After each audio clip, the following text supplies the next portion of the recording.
Panevėžio rajono Dembavos kaime šalia Melioratorių gatvės esančiame sporto aikštyne sutemus pasirodė 5 lengvieji automobiliai. Jiems sustojus iš jų išlipo maždaug 20 jaunuolių.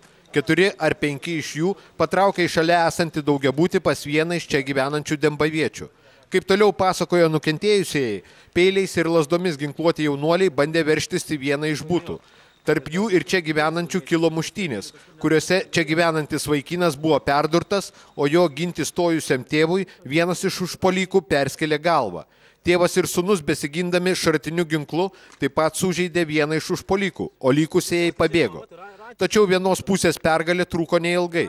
Jau po kelių minučių į laiptinę įvirto maždaug 18 keršytojų, ginkluotų dujiniais pistoletais, lazdomis ir net kirviais. Atėję pas mum taip, atėję mano mažėlė turbūt mušt, mes nežinom dar, kas ten dedas, dėl ko.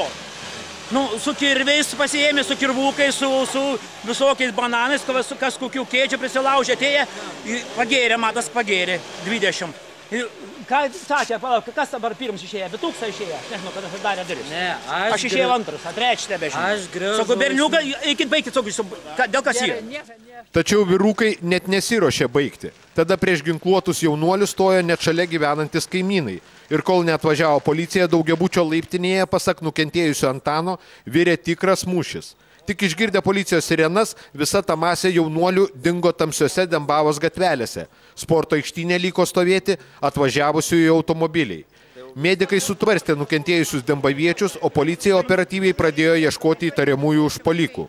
Pasak policijos pareigūnų, jau antradienį ryte buvo nustatytos beveik visų jų asmenybės, o kai kurie iš jų apklausti.